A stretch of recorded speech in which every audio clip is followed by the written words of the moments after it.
The song stopped David Blackwell dead in the hallway, one hand still raised toward the door of his daughter's room, his boot heel frozen an inch above the floorboard he knew would creak. He had heard that sound before, that melody drifting low and sweet through the night air of the Texas panhandle, but never like this, never wrapped in a woman's voice so tender it made the rough planks of the wall feel like cathedral stone. He could not move.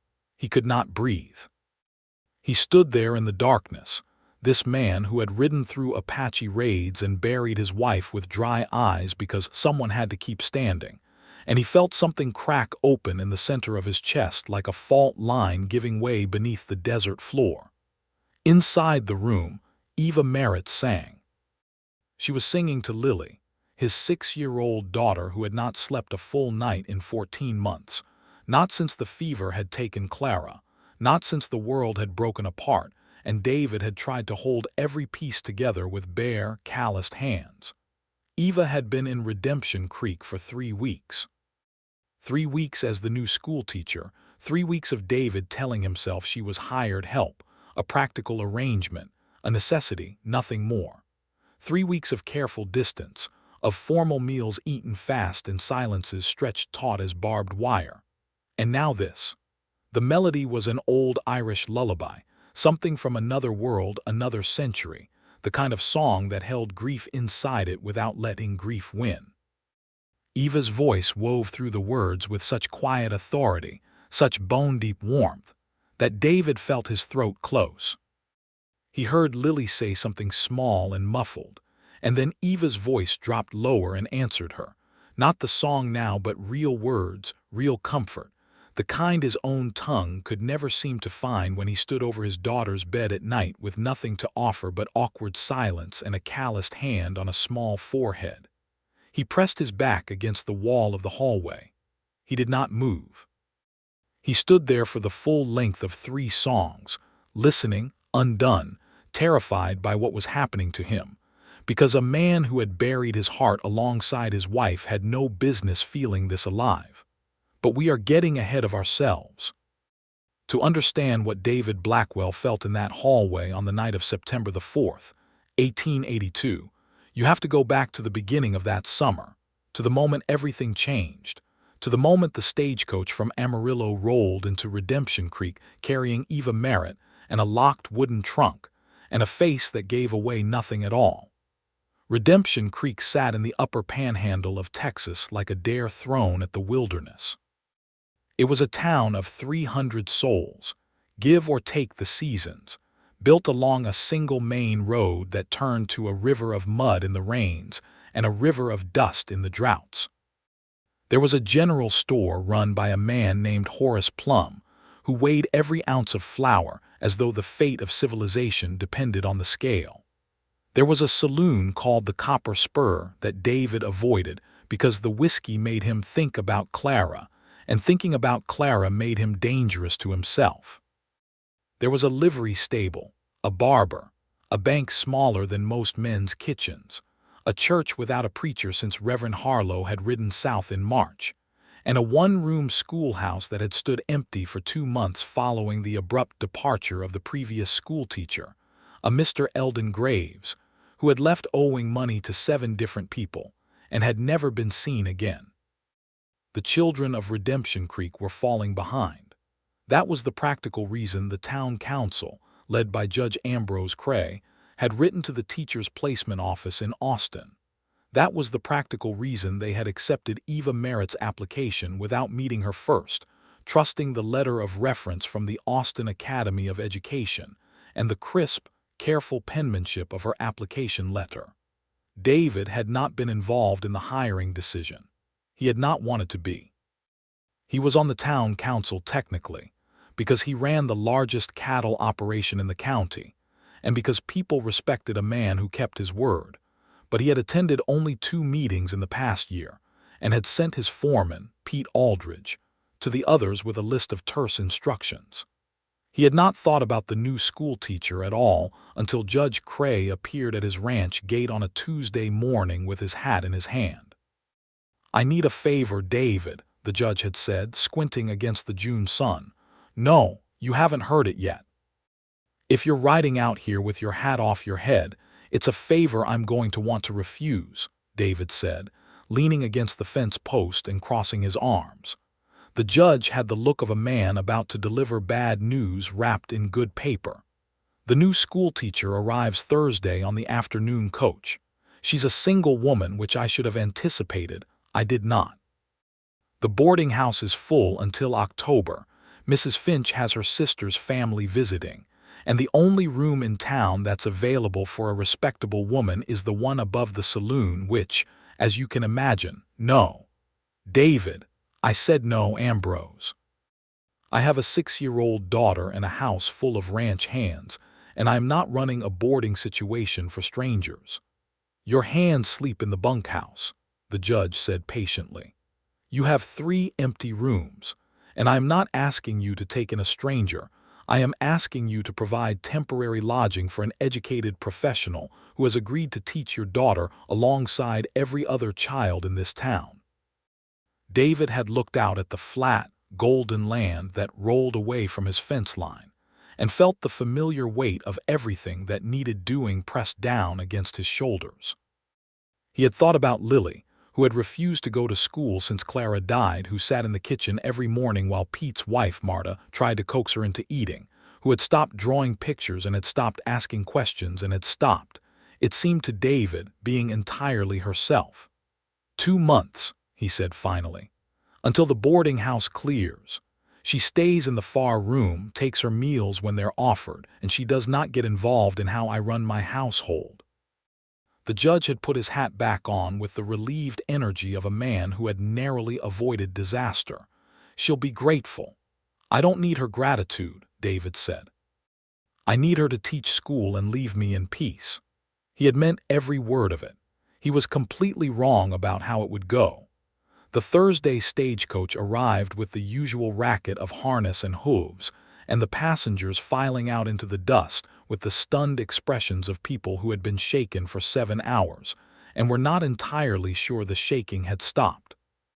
David was there because Judge Cray had asked him to collect the new teacher in his wagon, which David had agreed to because it was practical and not because he felt any particular interest in meeting her. He was holding a sign with her name on it, which felt absurd, like something from a city. He felt absurd. He was a man who had once tracked a horse thief for 40 miles through a January blizzard, and he was standing in the street of his own town holding a wooden board with a woman's name painted on it like a hotel porter. Eva Merritt was the 3rd person off the stagecoach. David had been expecting someone older. He was not sure why. Perhaps because the letter had been so precise and formal, perhaps because experience suggested that women who took positions in frontier towns had usually exhausted other options and other options took time. But Eva Merritt was not older. She was, he estimated, somewhere in her mid-20s, which put her perhaps 5 or 6 years younger than his own 31. She was not what he would have called a beauty in the dramatic fashion that the dime novels described, but she had a quality of stillness about her face that made you want to look longer than was polite. High cheekbones dusted with trail dust, dark hair pulled back under a practical straw hat, eyes that were the color of creek water when the light hit it just right, somewhere between gray and green, and impossible to name. She carried herself with a precision that suggested she knew exactly where she was going even when she clearly did not. She saw the sign. She looked at David. She did not smile in the flustered, grateful way he had half expected. She walked toward him with her chin level and her trunk handle in one gloved hand, and she said, "Mr. Blackwell, I was told you'd be meeting me. Thank you for coming." "Your trunk goes in the back," he said, because she was already reaching for it and he was already reaching for it, and they nearly collided over it, which was not the dignified beginning either of them would have chosen. "I can manage. I know you can manage. I'm offering to lift it anyway."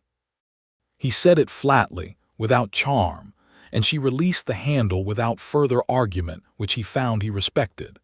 They rode back to the ranch in what David considered a satisfactory silence.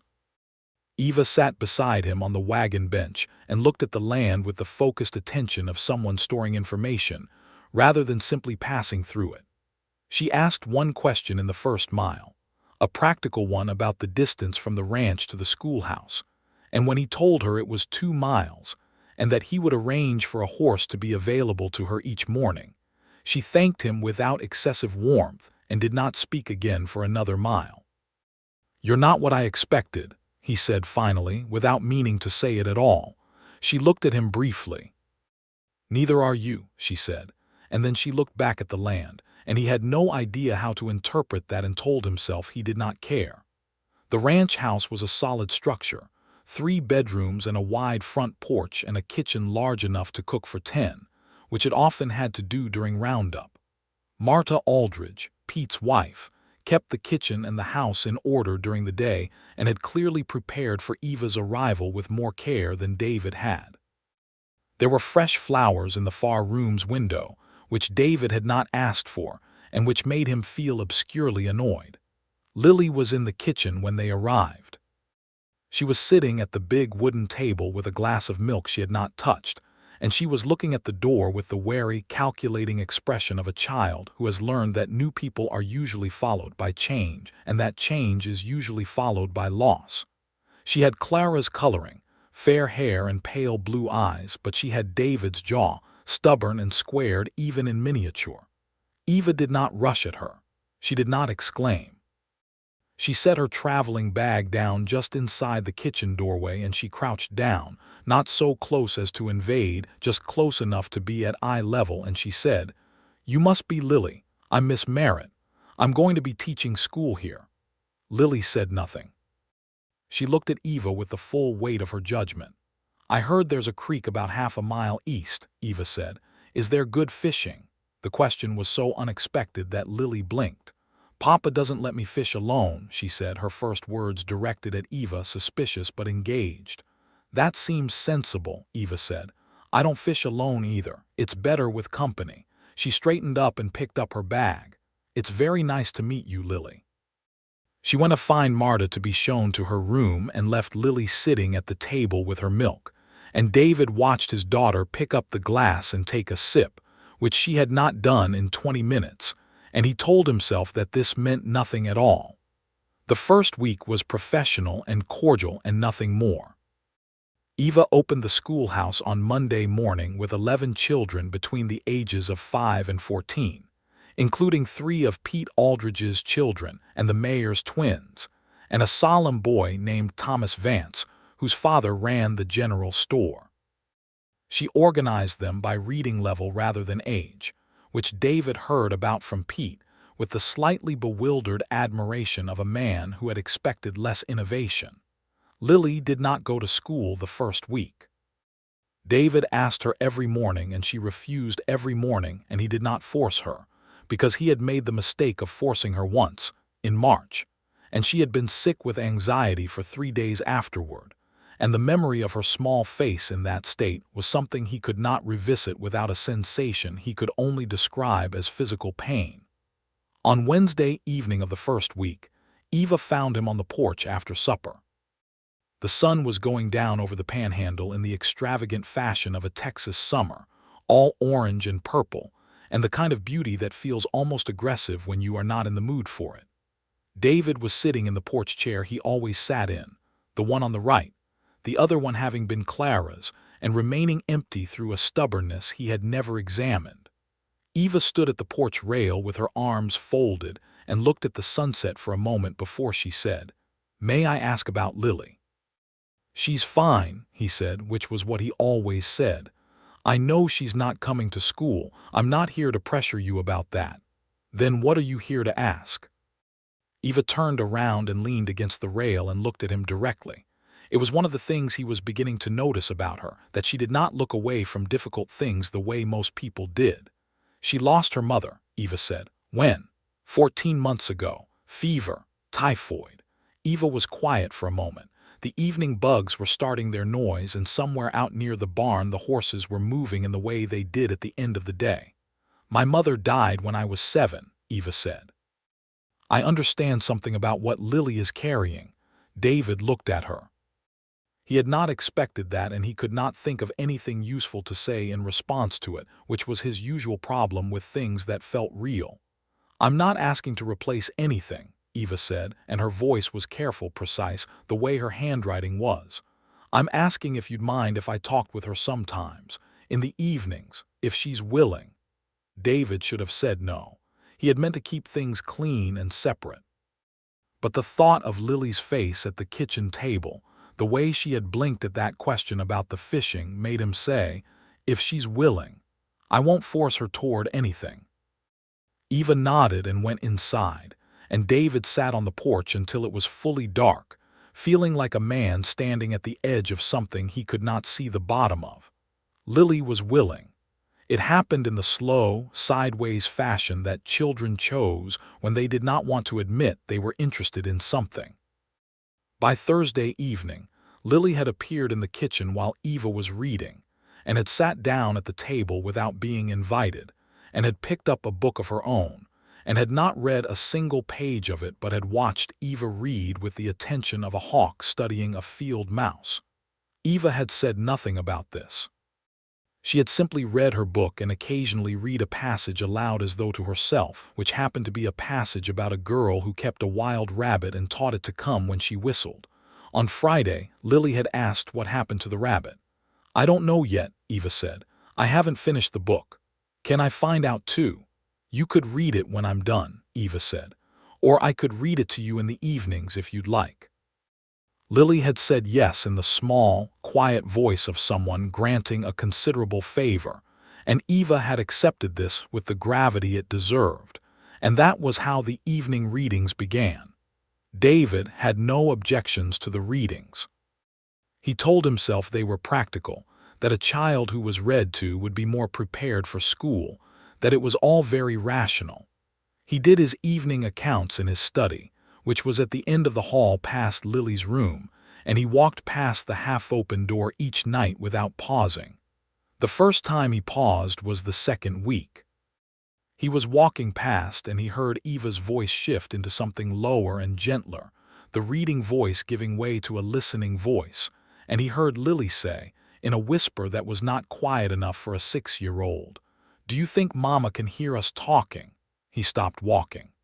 Eva said, very quietly, "I think love doesn't go where we can't reach it." "I think it stays," Lily said. "How do you know?" "Because of how it feels in here," Eva said, and David imagined she was touching her own chest when she said it, and he stood in the hallway with his hand flat against the wall and waited until his breathing steadied before he moved on. He told himself this was not happening. He went through the third week telling himself this.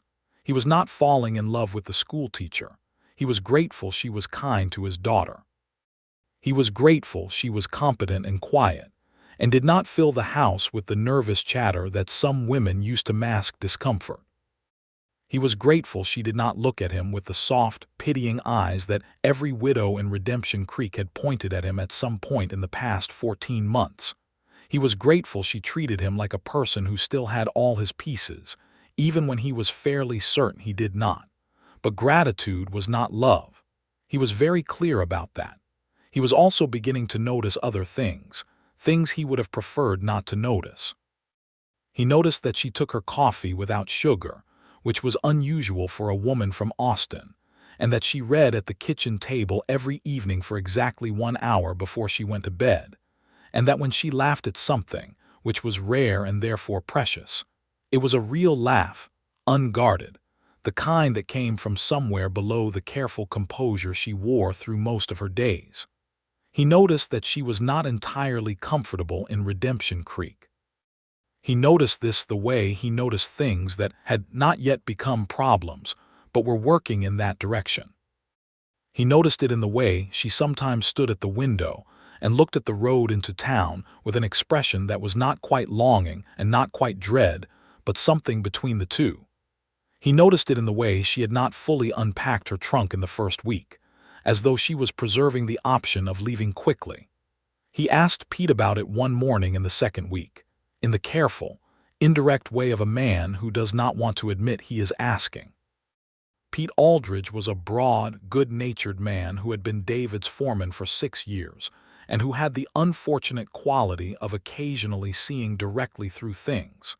He leaned on his saddle and said, "Miss Merritt, I'm asking in general terms.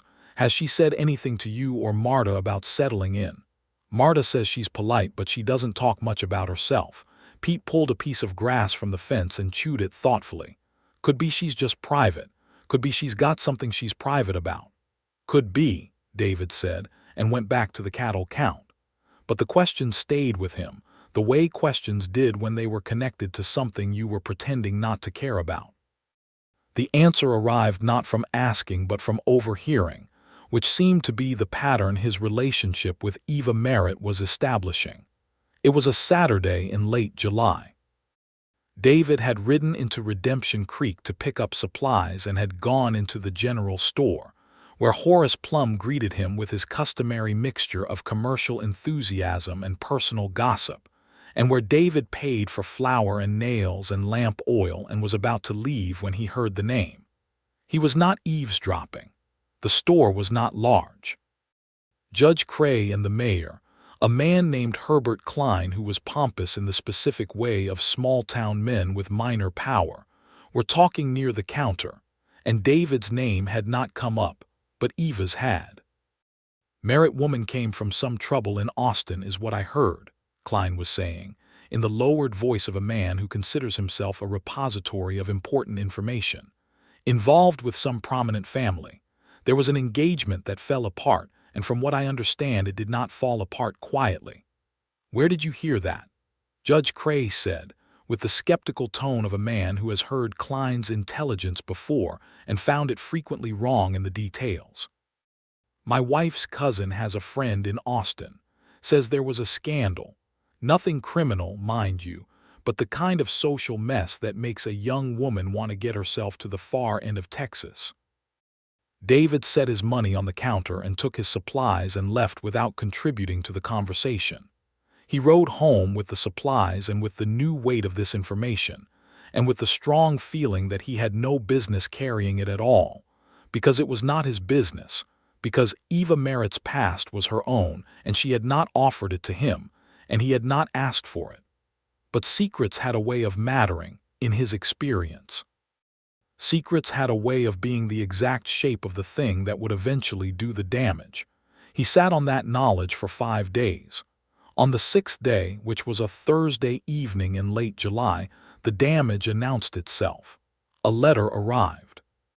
He knew it was significant because of how Eva looked when Marta handed it to her at the supper table. A brief, involuntary stillness passing over her face like a cloud shadow crossing open ground, there and gone in an instant. But he had been watching her with more attention than he wanted to admit, and he saw it. She excused herself from the table early. David heard her walking in her room later that night, the soft back and forth of someone who could not be still. He lay in his own bed and stared at the ceiling, and reminded himself that it was not his business, and that he was not the kind of man who pushed into other people's private grief. He fell asleep and woke at 3 in the morning to a sound he could not immediately identify, and then he could, and it was the sound of quiet crying from the direction of the kitchen. He lay still for a full minute. Then he got up. She was sitting at the kitchen table in the dark, which surprised him, because there was a lamp and matches right there, and Eva Merritt was not a woman who sat in the dark by choice. He could see her only by the moonlight coming through the window. She had both hands wrapped around a cold coffee cup, and she was not crying anymore, or she had stopped when she heard him coming, which was more likely. "I didn't mean to wake you," she said. He lit the lamp. He put the kettle on because it was something to do and because he had the sense that she needed something ordinary to look at right now. "You didn't wake me," he said, which was a lie but a gentle one. She looked at the lamp flame for a moment. She had a quality when she was off balance of seeming very young and very old at the same time, the careful composure just thin enough that something more essential showed through. "I'm sorry," she said. "I don't usually. You don't have to explain it." "I want to," she said, and then stopped, as though deciding something. "My mother told me never to apologize for feeling things, because feelings weren't the problem, acting on them was." But I also think she'd have told me not to sit crying in someone else's kitchen at 3 in the morning. She sounds like a sensible woman. She was. Eva looked down at the cold coffee cup. I had a letter today, from someone I knew in Austin, someone I was engaged to. David said nothing. He kept his hands busy with the kettle and the cups. He's getting married, she said, in October. He's getting married to a woman I considered a friend, which I should not have been surprised about, but I was. She said it with a dry precision that he recognized as the way people talked about things that had hurt them more than they wanted to admit. I thought I was over it.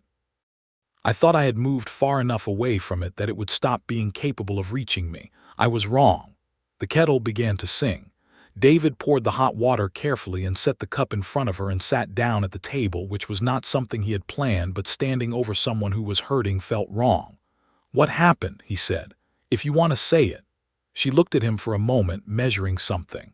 "James Hargrove," she said, as though the name itself was a test. "His family has money. His father owns half of Central Austin. We were engaged for almost a year, and then his father decided I was not a suitable match for a family of their position. My father was a schoolteacher, my mother was dead, I had no money, no family connections that mattered." She wrapped both hands around the warm cup. "James told me it was his father's decision, and then I found out it was James's decision too, that his father had simply given him permission to make it more easily, and then I found out about Caroline." David watched her face while she talked. The honesty of it cost her something, he could see that, the way the careful composure tightened slightly when she got to the part about Caroline. "So you came here," he said. "I had already applied for positions. I had been looking for a way to be somewhere that was entirely different from everything that reminded me of James Hargrove and his family and their opinion of my worth." She said the last phrase with a quiet anger that was more impressive than a louder anger would have been. "I did not come here running from something, exactly. I came here moving towards something." "What something?" She looked at him with those creek-water eyes. "Something I could build myself," she said. "Something that was mine." David looked at the table. He thought about how that felt, the particular desire to build something that was entirely yours, built from your own decisions and your own work, because everything else had proven unreliable. He understood that from the inside. "He didn't deserve you," he said, which was a thing he had not planned to say and which sounded, once it was in the air, much more personal than he had intended. Eva looked at him. Something shifted in her expression, not quite softened but opened, a tiny giving way in the careful architecture of her self-possession. "That's very kind," she said. "It's not kindness," he said. "It's an observation." She was quiet for a moment, and then she said, "You don't know me well enough to make that observation." "I know you well enough," he said, and meant it, and the truth of it sat between them on the kitchen table in the lamplight while the ranch slept around them and the Texas night pressed warm against the windows. He went back to bed 20 minutes later. He lay awake for a long time. August arrived with a heat that made the ground crack, and the cattle move slow, and the sky above the panhandle bleach out to a pale, breathless white by midday. David rode the fence lines and managed the summer accounts and did the 100 things that running a cattle operation required, and he did all of it with the awareness that his house was different now, that the particular quality of the air inside it had changed in a way he could not precisely articulate and would not have tried. Lily had started attending school. It had happened with the same sideways approach that Lily used for all important decisions. She had not announced it. She had simply appeared at the breakfast table on a Monday morning in the 3rd week of July with her shoes on and her hair braided, which she had done herself imperfectly, and she had eaten her breakfast and looked at Eva across the table and said, "I'm ready." Eva had said, "All right," as though this had been expected all along, and they had ridden to the schoolhouse together on the gray mare, Lily sitting in front of Eva's saddle with her small back straight, and David had watched them go from the porch with his coffee going cold in his hand. He told himself the feeling in his chest was just relief. Just relief that his daughter was going to school and eating her breakfast and sleeping better and asking questions again with the rapid-fire curiosity she had possessed before grief had quieted her. Just relief. Nothing complicated. He was aware that he was lying to himself. The complication arrived in the first week of August in the form of a man named Edwin Hargrove, not James. James's older brother, who had come west on business of some kind connected to land speculation, which was the business every ambitious man with Eastern money was pursuing in Texas in 1882. Edwin Hargrove was smoother than David had imagined from Eva's descriptions of the family, dark-haired and well-dressed in the way that telegraphed money without quite shouting it, and he arrived in Redemption Creek on a Wednesday and was at David's door by Thursday afternoon with a calling card and a smile that David did not trust from the first moment. "I understand Eva Merritt is boarding here," Edwin said. "She boards here," David confirmed. He did not invite the man further than the porch. "I'd like to speak with her if she's available. We're acquainted, old friends." "She's teaching school until 4, David said. "If you want to leave a message, I'll pass it along." He did not pass it along. He thought about it for 2 hours, and then he told himself that Eva had a right to know who was in town and that not telling her was its own kind of betrayal, and he rode to the schoolhouse and arrived just as the children were leaving. Eva looked at him with the particular focus she used when she sensed something was wrong. "What is it?" "A man named Edwin Hargrove came to the ranch today," he said. "He said you're acquainted." He watched the color leave her face and return in the space of 3 seconds. She sat down on the schoolhouse steps. "Why would Edwin?" She stopped. "He's here about the land." "What land?" She looked up at him. "My father's land." "My father died in April." I didn't. She pressed her hand briefly against her forehead. "I didn't tell anyone because I had just arrived and I didn't want to be the woman with all the tragic stories. He left me 40 acres in Hill County. The Hargroves have been trying to acquire land in Hill County. I thought they didn't know my father had left it to me." "They know now," David said. She stood up. There was something different about her face in that moment, a hardening, a gathering of forces. He had not seen her angry in this precise, focused way before, and it impressed him in a way he did not know how to explain. "I'll speak to him," she said. "I'll come with you." "You don't need to." "I know I don't need to," he said. "I'm offering." She looked at him for a moment and then she said, "All right." Edwin Hargrove was staying at the hotel, which was a generous term for the 4 rooms above the post office that Mrs. Abilene Trout rented out.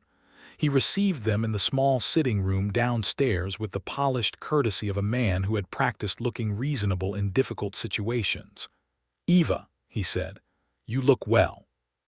"I'm sure that's a relief," Eva said, in a tone that suggested it was not his concern either way. She sat down without being invited and looked at him with the clear, level gaze that David was beginning to realize was her version of a drawn weapon. "Why are you here, Edwin?" "Business," he said, shifting his attention briefly to David with the assessing look of a man who was recalibrating his approach. "My family has development interests in the region, including Hill County," Eva said, "among others, and you happen to come to Redemption Creek." "It's a growing town," Edwin said smoothly, "and I thought since I was in the area it would be neighborly to call on you, given our history." "We don't have a history," Eva said. "Your brother and I had an engagement. That ended. You and I are strangers who have met at dinner parties." Edwin's smooth expression held. "Eva, your father's land is mine," she said.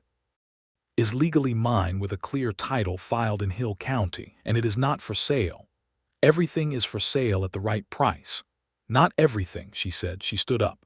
"I appreciate you coming to say hello, Edwin. I hope your business in the region goes well. Good afternoon." She walked out. David followed her, and when they were out on the street in the August sun, she stopped walking and stood very still for a moment with her hands at her sides and her eyes closed. "Are you all right?" he said. "I'm angry," she said, in the precise tone of someone reporting a weather condition. "I am trying to breathe through the anger before I say something I'll regret." "You could say it," he said. "I won't repeat it." She opened her eyes and looked at him, and then unexpectedly she laughed, that real laugh, the unguarded one, and it was so surprising and so welcome that he felt it in his chest like something warm and solid. "The nerve of him," she said, "the absolute perfect nerve." "He won't stop at one visit," David said. "Men like that don't." "I know." The laugh faded and her expression became thoughtful and a little hard. "He'll apply pressure through channels. Letters, legal suggestions, implied threats about my reputation. It's what the Hargroves do." "Then we'll deal with it when it comes," David said, and he heard himself say "we" and did not take it back. Eva heard it too. He could tell by the brief, careful attention she gave the word before she looked away at the street. "I can deal with it myself," she said, but quietly, without the usual force of her independence behind it. "I know you can," he said. "I'm offering to stand next to you while you do." She looked at him again, and the afternoon sun was very bright and her creekwater eyes were very clear, and he thought, with the helpless clarity of a man who has run out of arguments against a truth, that he was in serious trouble. Edwin Hargrove visited twice more that week. David accompanied Eva to both meetings, not speaking much, not needing to, his presence alone communicating something that Edwin was clearly recalibrating his approach around. On the third visit, Edwin had shifted strategy and attempted social charm over supper at the hotel, suggesting that Eva join him, and she had declined with a precision that left no room for interpretation. That evening, David sat on the porch after Lily was in bed and Eva came out and sat in the other chair, Clara's chair, which she had been avoiding for the entire 2 months she had been there, and David noticed but said nothing. They sat in comfortable silence for a while, the way they had learned to do. The silence between them had evolved from the careful, formal silence of strangers to something different, something with room in it. "He's going to leave soon," Eva said. "He's run out of approaches." "Probably," David said. "I want to thank you," she said, "for this week, for being—" She paused, choosing the word carefully. "Steadfast." He looked at her. "Steadfast," he repeated. "Is that wrong?" "No," he said. "It's exactly right." She looked at the darkening sky. "It's a quality I find I value considerably more than I once did. I thought I valued other things, sophistication, ambition, a certain kind of charm." She said it with the dry self-awareness of someone who has learned from their own mistakes without enjoying the learning. "I was wrong about what mattered." "We usually are," he said, "when we're young." She turned to look at him. "I'm not that much younger than you." "No," he said, "I know." The moment held between them, something gathering in it, and then one of the horses in the barn made a loud, startled sound at nothing in particular, and the moment passed, and they both looked away, and David thought, with the clear-eyed admission of a man who has finally stopped lying to himself, that he was going to have to do something about this feeling, or it was going to do something about him. Edwin Hargrove left Redemption Creek on a Friday morning without calling on Eva again. He sent a letter instead, which Eva brought to David at the fence line where he was working, and which she read to him in the flat, precise voice she used for things she was not going to let wound her. The letter suggested that her father's land would inevitably find its way into better hands, given that a single woman of modest means was unlikely to manage it effectively, and that when she was ready to discuss reasonable terms, the Hargrove family remained open to a conversation, and that James and Caroline sent their warmest regards and wished her well in her frontier endeavors. "James and Caroline," Eva said, folding the letter with a crisp exactness. "They wish me well in my frontier endeavors." "That's generous of them," David said, pulling a fencing staple. "It absolutely is," Eva said, and the dryness in her voice was so sharp it almost cut, and she stood there for a moment longer and then she said, "I want to keep that land. I want to keep it and do something with it and never sell it to anyone named Hargrove for as long as I live." "Good," David said. "So do that. I might need some advice about the legal and practical aspects from someone who knows this land in this region." He looked at her. "I know some things about that," he said. "We can talk about it." She nodded, and there was something in her expression that was softer than her usual precision, something that looked like gratitude but was bigger than that, more fundamental. "Thank you, David," she said. It was the first time she had used his given name.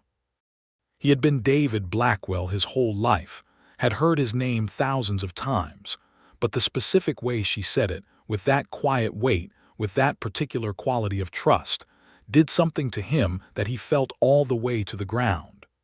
"You're welcome, Eva," he said, and her name in his own mouth felt like something he had been waiting to say for a long time. August turned toward September with the gradual softening that the panhandle allowed, the nights beginning to cool, the days still warm but with an edge to the early mornings that reminded you that the world had seasons after all. The ranch was deep in the work of preparing for fall, cattle moved and counted, fences checked, hay stored, the 100 tasks that defined a working operation. David was busy in the physical, absorbing way that ranch work required, and this was normally a time of year he liked because the busyness left no room for other things. But other things came anyway. They came in the form of Eva, who was teaching school 5 days a week and spending evenings on the porch with a book or in the kitchen with Lily, who had blossomed in August in a way that David watched with a complicated mixture of joy and a feeling he could not name, a feeling that had something to do with gratitude and something to do with longing and something to do with shame, because it seemed wrong to feel anything as selfish as longing when the thing he was watching was his daughter coming back to life. Lily drew pictures again. She drew horses and wildflowers and a picture of a woman reading a book, which she gave to Eva without explanation, and Eva had hung it on the wall of her room, and David had seen it there through the open door one morning and stood in the hallway looking at it for longer than he should have. She sang to Lily on the night of September the 4th. "We have arrived back at the beginning, at the moment that matters most, at the moment David Blackwell stood in the hallway with his back against the wall and his hand pressed flat against the plaster and his whole self held perfectly still, undone by a sound. He had been walking to his study.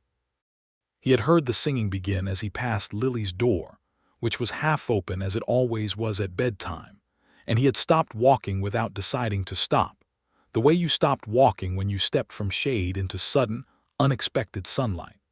The song was Irish and old and full of the kind of longing that old songs carry like freight, a melody that traveled from somewhere deep in human history to the back of a child's room in the Texas Panhandle, and arrived with all its weight intact. Eva sang it softly, without performance, in the voice of someone who was not singing for anyone but the child in front of her, and that quality of privacy, of genuine tenderness offered without expectation of witness, was the thing that stopped him entirely. He heard Lily ask Eva something he could not quite catch. He heard Eva answer, still in that low, intimate register. He heard Lily laugh, a real laugh, the kind she had stopped making for so long that the sound of it hit him somewhere entirely undefended. He stood in the hallway for 3 songs. When the last song ended and the room went quiet and he heard Eva begin the soft, low murmur of settling Lily toward sleep, he finally moved.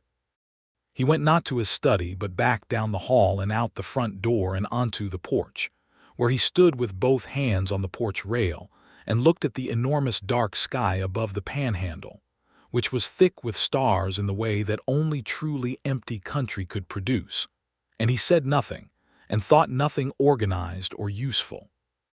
He simply stood there and felt the full force of what was happening to him, and did not look away from it, and accepted it, because a man who has been honest enough to bury his wife with dry eyes and rebuild everything from the wreckage could not, in the end, be dishonest about something this significant. He was in love with Eva Merritt. He did not know what to do with that. He knew some things he could not do. He could not frighten her. She had come here to build something of her own, and she had arrived with the wariness of a woman who had learned the hard way that some men's attention was a trap, and the last thing in the world David wanted was for her to feel that his feelings were another force pulling her toward something she had not chosen. He could not pretend. He was not built for pretending, and he had already used up his capacity for it this summer trying to convince himself that this was merely gratitude, and he could not wait forever. The boarding house would clear in October, which was 3 weeks away, and Eva would have a room of her own in town, and Lily would see her only at school, and the particular intimacy of these evenings on the porch and at the kitchen table would be over. The thought of that, the specific ending of it, was clarifying in the way that countdowns always were. He went inside and went to bed and did not sleep for a long time.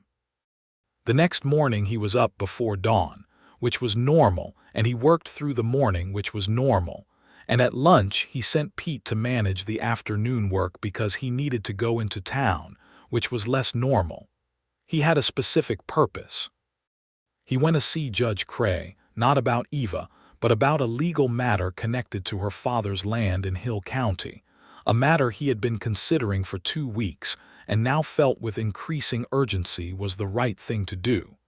He also stopped at the general store and bought a book. He felt like an idiot buying a book. He did not frequently buy books. He had a respectable shelf of them at home, accumulated over the years, history and cattle management, and a few novels that Clara had collected.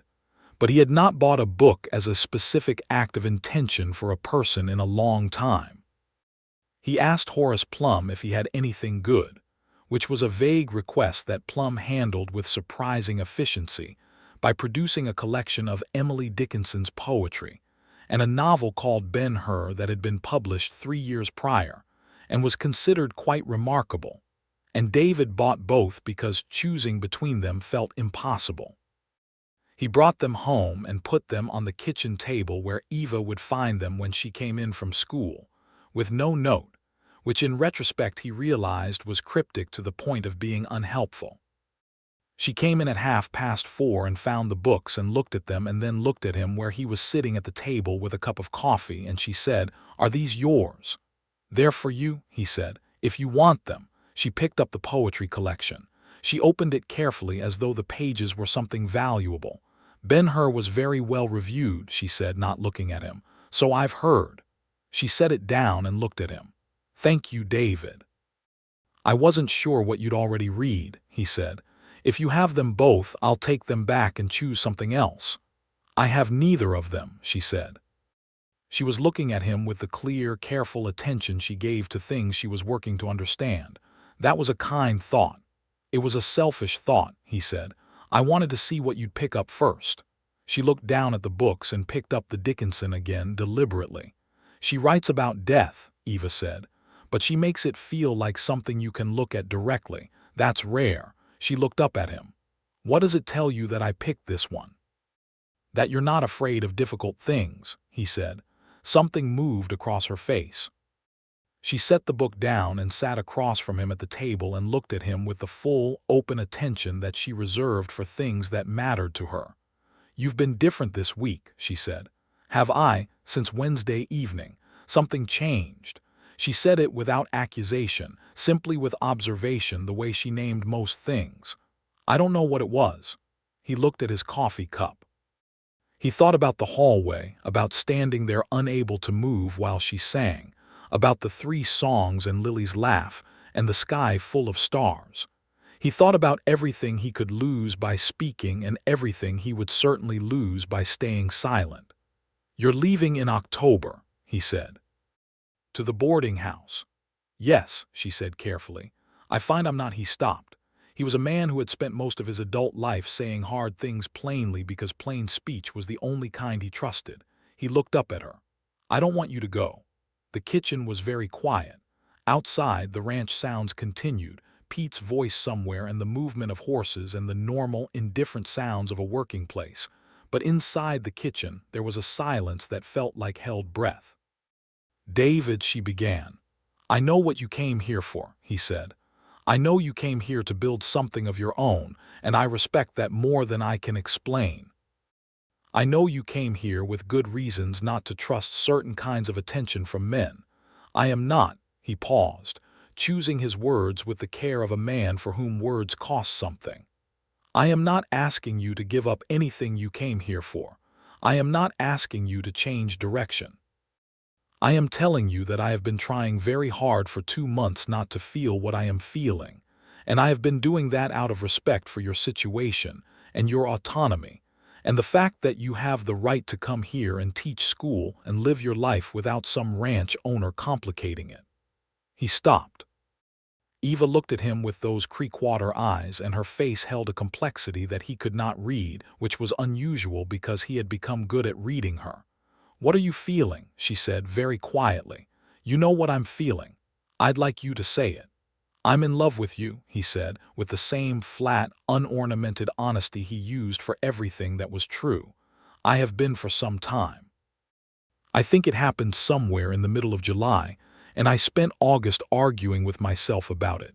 And I stood in the hallway outside Lily's room last night, and I listened to you sing to her, and I understood that I had lost the argument." Eva's hands, which had been flat on the table, closed briefly into fists and then opened again. She breathed in slowly. She looked at the table and then at the window and then back at him. "I am scared," she said with a candor that matched his own. "I am genuinely frightened of this." "I know," he said. "I made a mistake with James. I trusted him and I trusted what I thought we had, and I was wrong about all of it.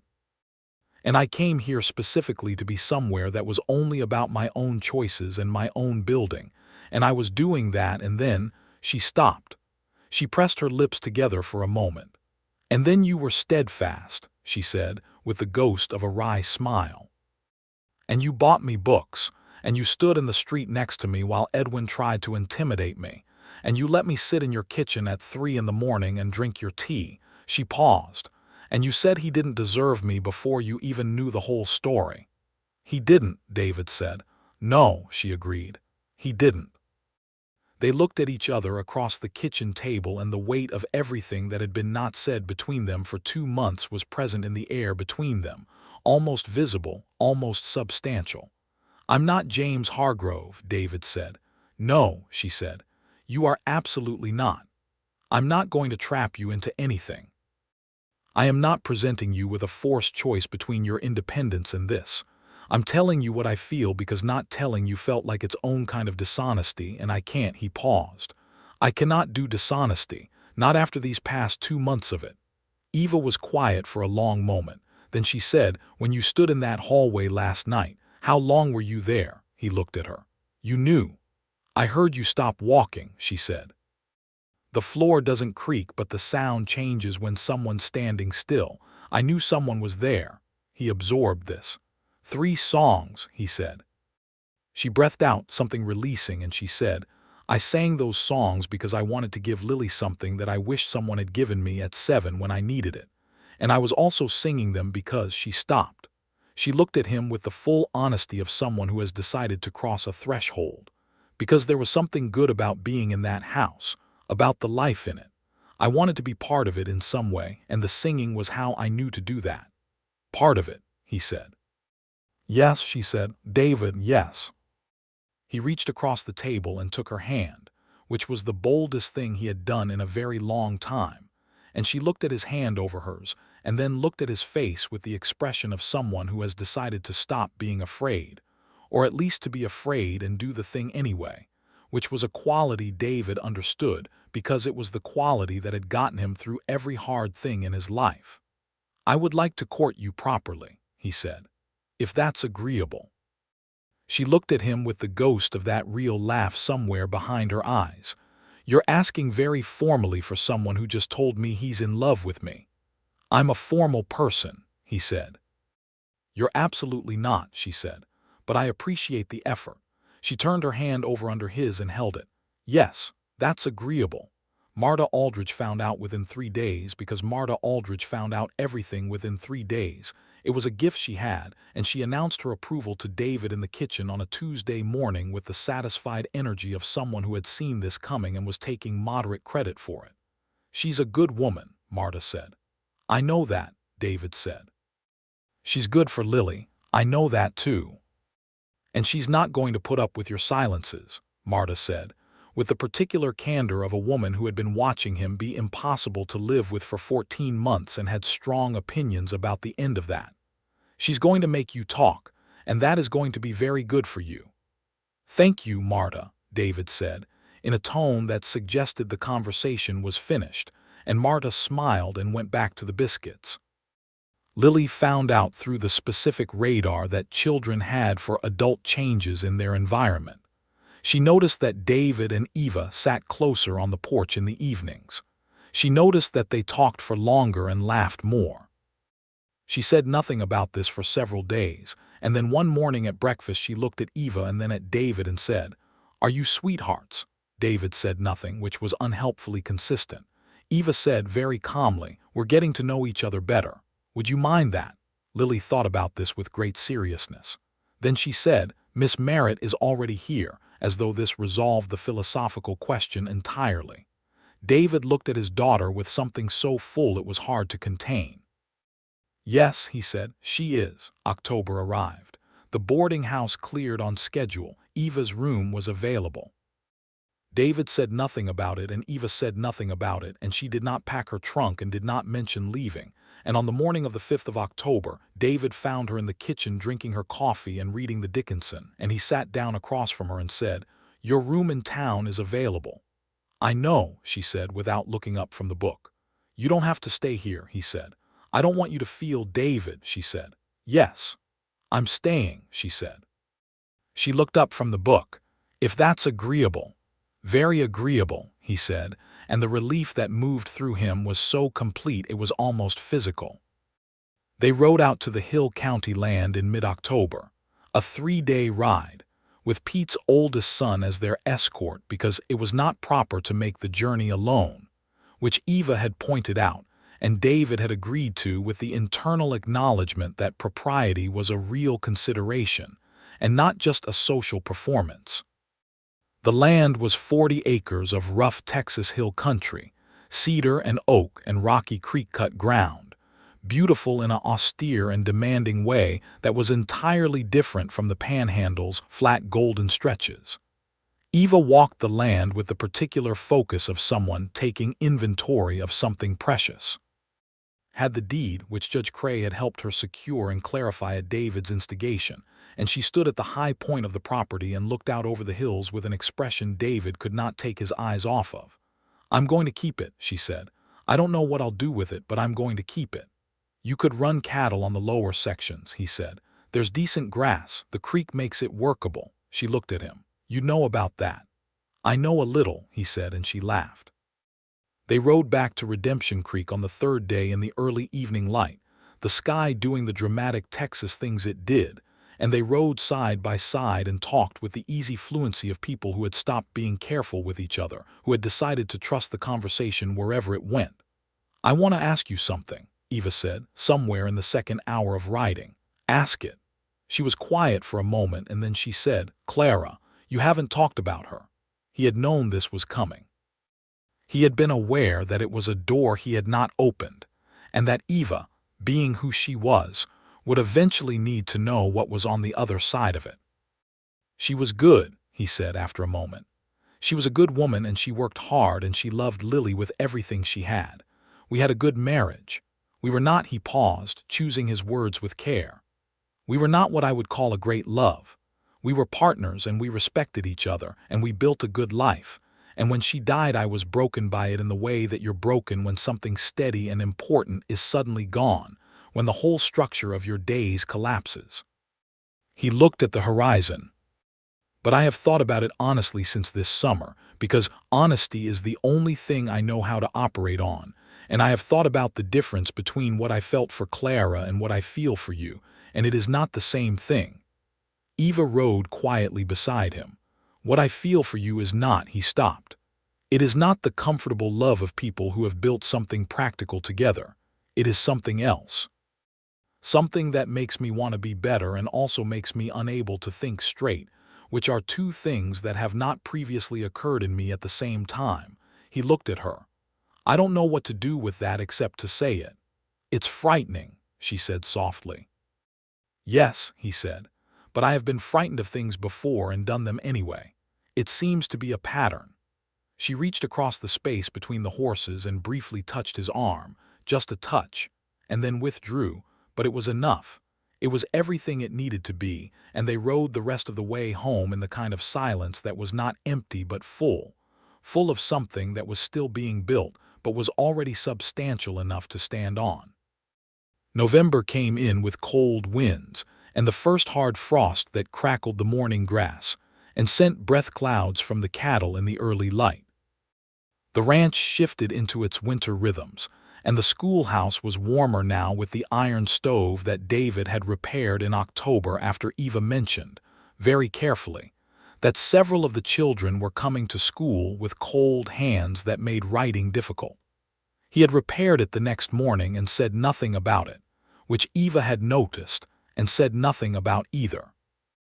It was at the Thanksgiving gathering, hosted by Judge Cray and his wife, with the full participation of most of Redemption Creek's population, that things became publicly clear in the way that small-town things did. David arrived with Eva and Lily, which in itself communicated something, and then he spent most of the evening near Eva in the specific way of a man who is not quite possessive but is certainly present.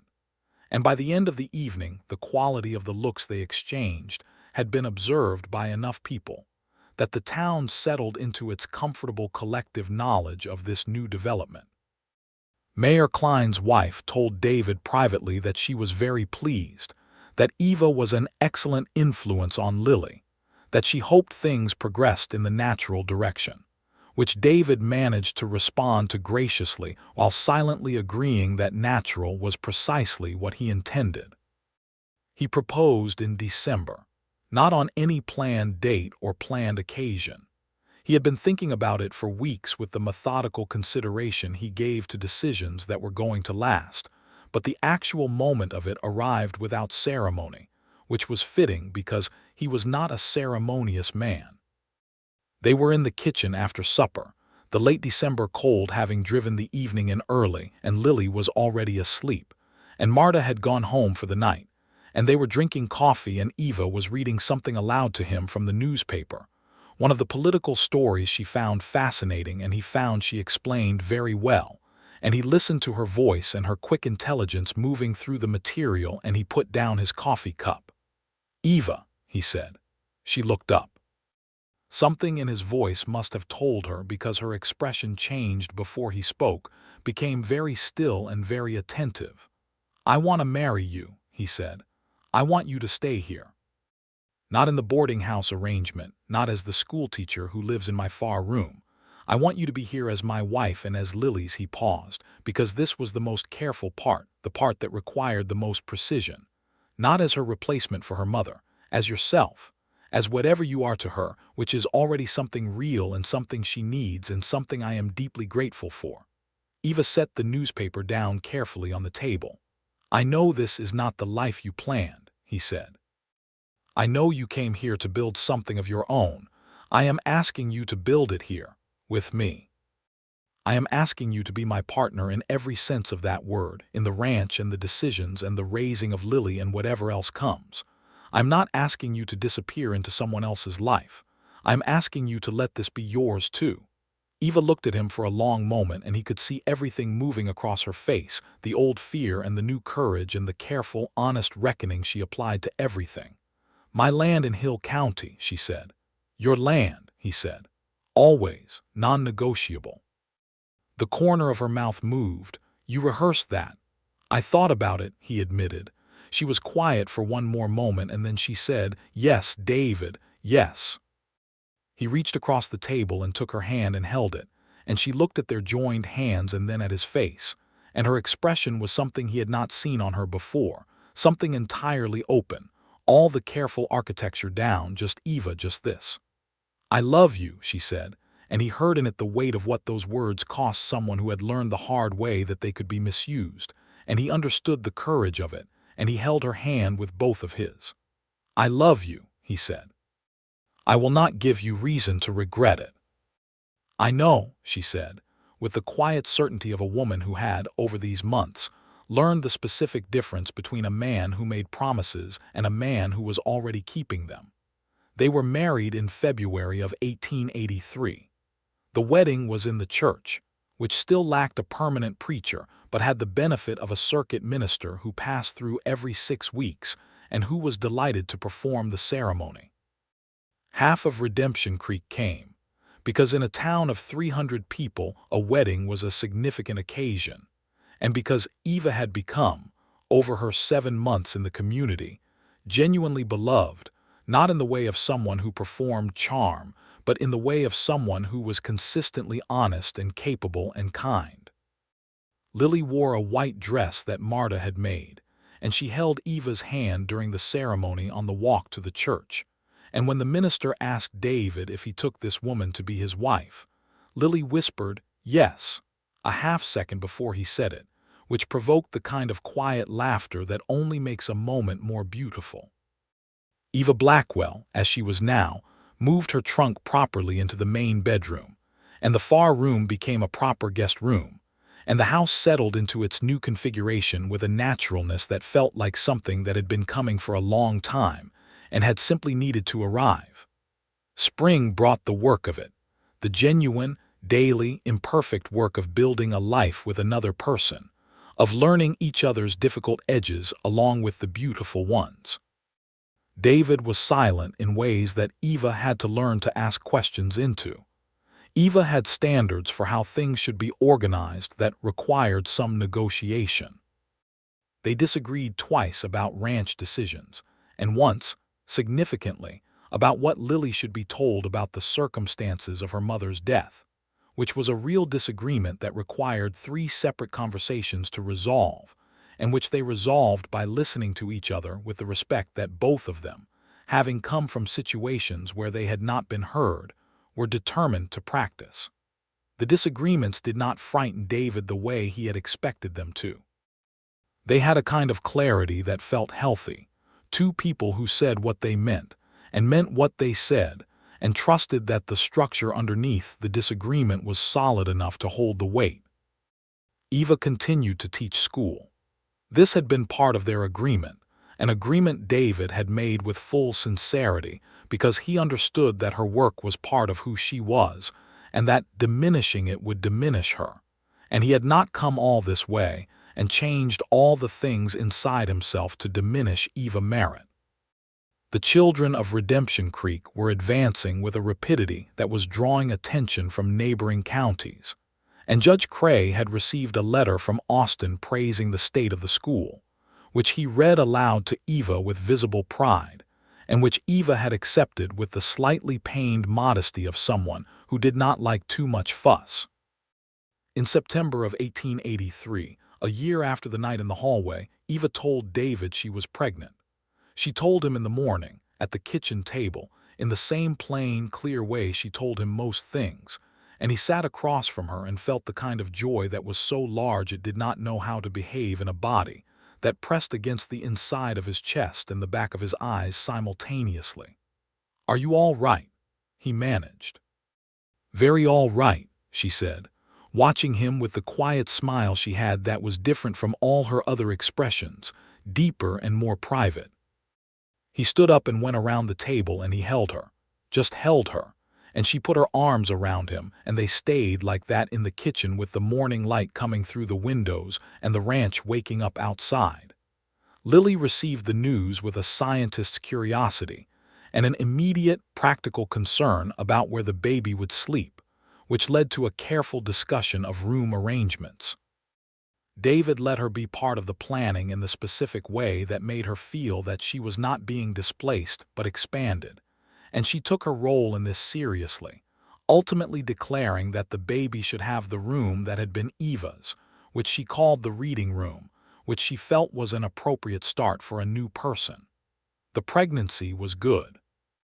Eva was strong and pragmatic about it in the way she was strong and pragmatic about everything, adapting where adaptation was needed, refusing help where she didn't need it, accepting it without false pride where she did. She taught school until January, and then the winter settled in and she remained at the ranch, which she used productively to write a series of educational materials that she intended to have printed in Austin and distributed to frontier schools. a project that she had conceived 2 months into her time in Redemption Creek and had been working on quietly ever since. David watched her working on it in the evenings and felt the particular pride of someone who understands what they are witnessing, which was a woman being exactly who she had always been capable of being, given the right conditions. Their son was born in April of 1884. He was born in the early morning with the help of the town's doctor and Marta, and he was a healthy, loud, urgent presence from his first moment, red-faced and decisive, which David thought was appropriate given his parentage. They named him William after Eva's father, which Eva had proposed, and David had agreed to immediately because it seemed right and true. Lily examined the baby with serious attention, and then announced that he had good ears, which was her primary criterion for good character at that age, and that she would teach him to read as soon as he was old enough, which Eva received with a smile that had something of tears in it, because the echo of her own words, her own patient teaching, in her stepdaughter's already forming ambitions was more than she could be entirely composed about. David held his son in those first hours with the specific gravity of a man who has lost things and knows exactly how precious the holding is. He held him and looked at Eva, who was exhausted in the brilliant present way of women who have done something enormous, and he said, "Thank you." She looked at him with the raised eyebrow she used when he was being imprecise. "For what specifically?" "For everything," he said. "For staying, for Lily, for this, for making this house a place again." Eva reached over and touched his face with one hand very lightly, the kind of touch that said everything that was beyond language. "You made it possible," she said. "You let me in." "You walked in," he said. "You walked in and sang to my daughter, and I stood in the hallway and could not move, and I understood right then that something was already finished. The argument was over." She smiled. "I knew you were there," she said. "I always knew." "You sang 3 songs," he said. "I would have sung 10 if I'd known it was working," she said, and he laughed. The full, unguarded laugh that she had cultivated in him over this year and a half, with the patient dedication of a woman who believed people were capable of more than they demonstrated in their worst seasons.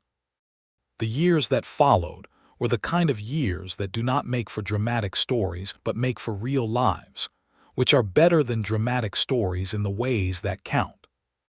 The ranch grew under David's management and Eva's increasingly active partnership, because she had an eye for numbers and an understanding of markets that she brought to the operation without being asked to, and that David recognized immediately as valuable, and incorporated into their shared decision-making without ego, which was one of the things she loved about him with increasing depth as time passed.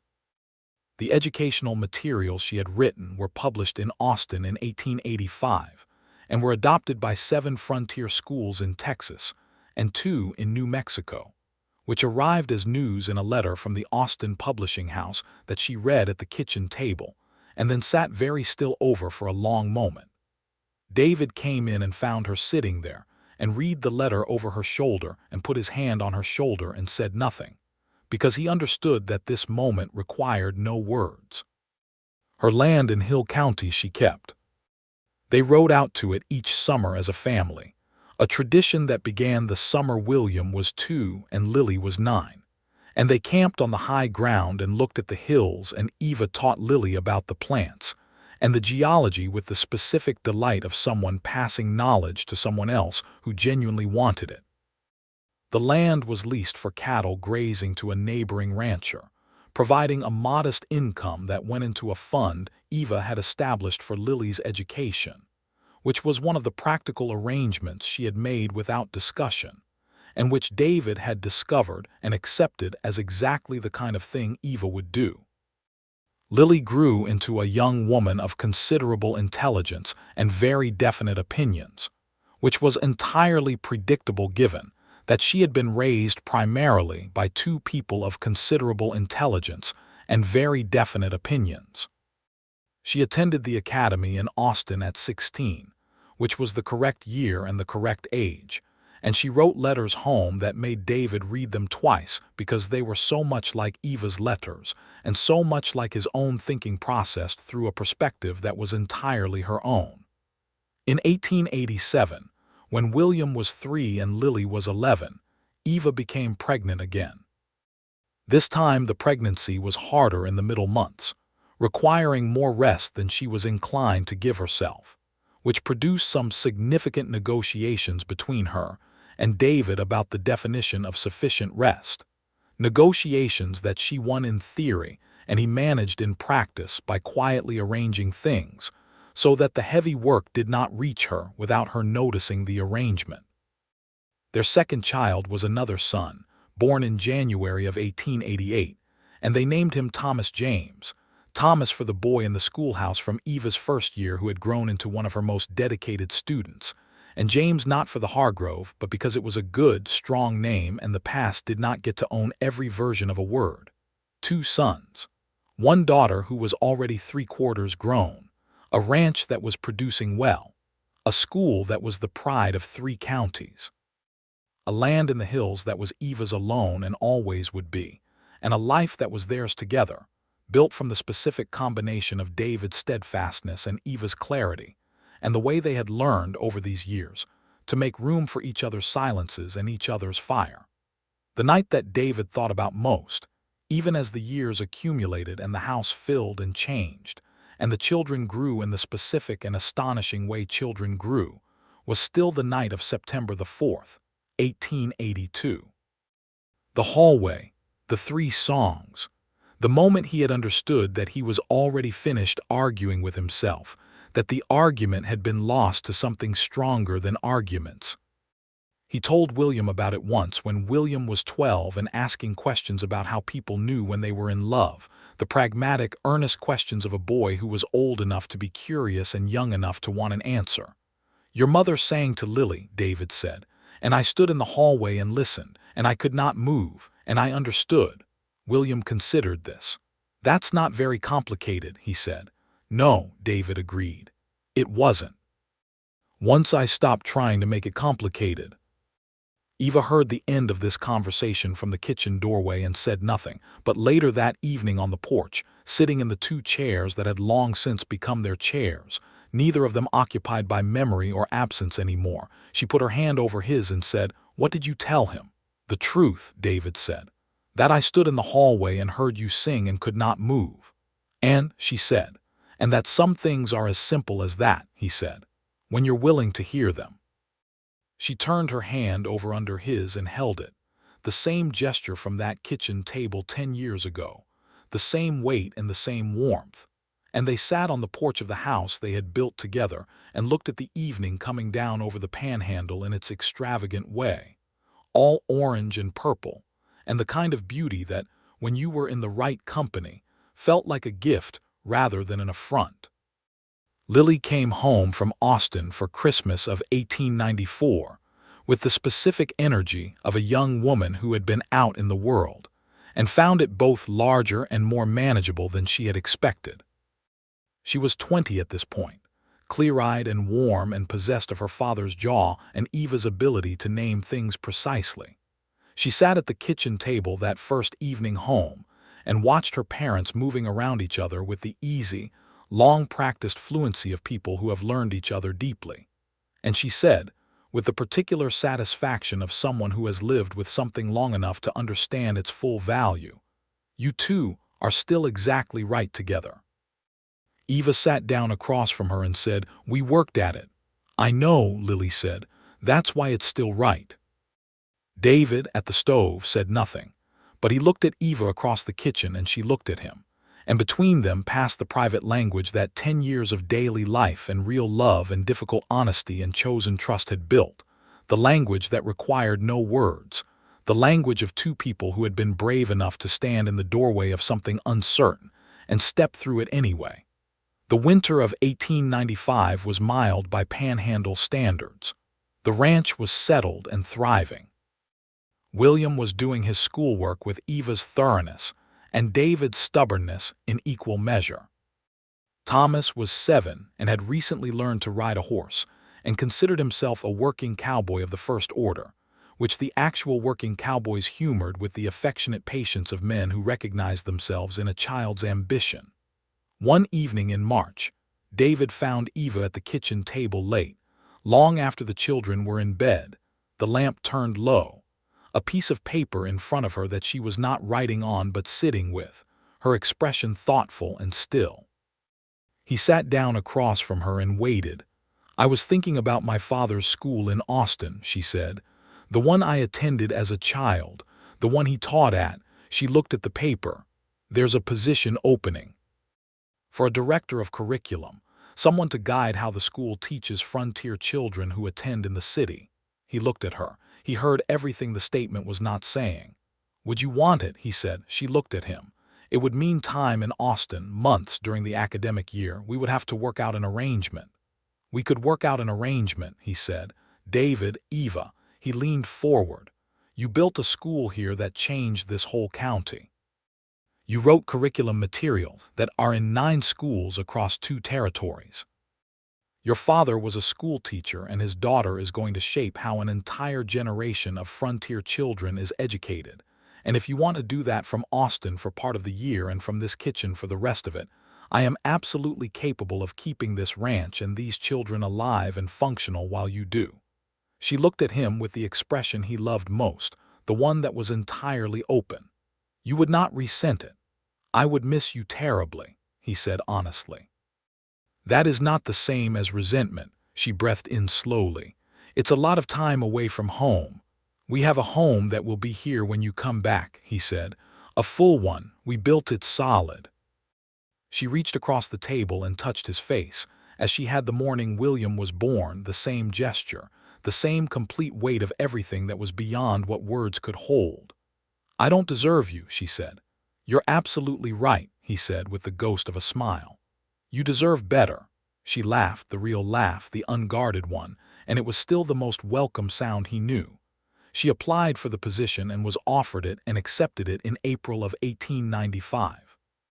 The arrangement was what they worked out together at the kitchen table with the practical honesty they applied to everything. Months in Austin during the academic year, and full summers at the ranch, with David and the children visiting Austin for one extended stay in February when the ranch work was lighter. It was not a simple arrangement, and there were hard weeks in it, weeks when the distance was sharp, and the letters were not enough, and the returning was like water after a long, dry stretch. But it was an arrangement that honored who Eva Blackwell was and what she was capable of, and it was an arrangement that their children saw and absorbed. That love was a thing that made room for who people were rather than demanding they be smaller. Lily married a young lawyer named Robert Carey in 1896, a man she had met at the academy, and who had the good sense to be terrified of David Blackwell's assessment of his character, and to pass that assessment by being exactly who he appeared to be. David walked her down the aisle with Eva on his arm afterward, and the specific feeling in his chest was enormous and complex and warm, the feeling of watching something you helped to build go on to build further things. Eva stood beside him through the wedding and afterward at the celebration, and she danced with him in the way she had not frequently danced because dancing was not part of either of their natural registers. But on this occasion, this particular evening, she said, "Dance with me, David." And he did badly, and she did better, and they laughed through most of it. And the people of Redemption Creek watched them and smiled at the specific sight of 2 people who were still, after 13 years, genuinely delighted by each other. William turned 12 that same year and was already talking about studying agriculture at a university in the East, which David encouraged because he understood that a ranch needed the next generation to be educated before it could be inherited usefully. Thomas was 8 and still committed to being the finest cowboy in the Texas panhandle, a goal no one attempted to discourage. The evening after Lily's wedding, when the guests had gone and the children were asleep, and the house had settled into its nighttime quiet, David and Eva sat on the porch in their chairs with the familiar ease of people who have been in the same company for so long that the company feels like air, necessary and unremarkable and completely irreplaceable. "Do you remember the first morning?" Eva said. "When you met the stagecoach. I remember you wouldn't let me take the trunk. You were so grim about it," she said. "You looked like a man who was doing a favor under extreme duress." "I was," he said. "I thought you were the most closed-down person I had ever encountered," she said. "I thought this is going to be very awkward living in this man's house." "Was it awkward?" "Only for the first week," she said. "After that it was." She paused. "It was strangely easy, like something that was already fitted. I did not expect that." "Neither did I," he said. She was quiet for a moment. Then she said, "I sang that lullaby to Lily because she reminded me of myself. At 7, after my mother died, needing someone to sing her back into the world." "It worked," David said. "It worked for both of us," she said quietly.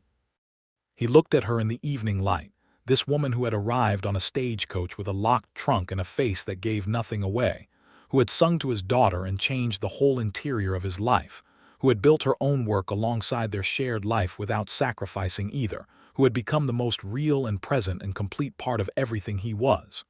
"You sang 3 songs," he said. "You stood there for all 3, she said. "I could not move," he said. She reached across and took his hand. "You moved eventually," she said. "That's what matters."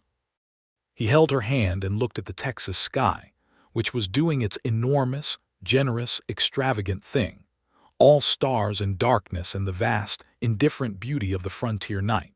And he thought that a man who had once stood in a hallway unable to move and had finally moved, who had walked through the most frightening door of his adult life, and found on the other side of it not another loss but an opening, was perhaps the luckiest kind of man there was.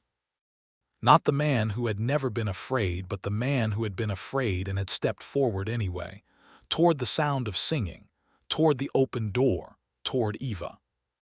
They sat on the porch until the night was fully dark and the stars were blazing, and the ranch around them breathed in its night rhythms, and the house behind them held their sleeping children and their books and their years, and the land around them held the cattle and the fence lines and the 40 acres in Hill County that would always be Eva's and was therefore, in the only way that mattered, both of theirs. And they sat in comfortable, beloved silence, 2 people who had built something real and solid and lasting from the specific raw materials of honesty and courage, and the willingness to stand in the hallway of uncertainty long enough to hear the song that changes everything.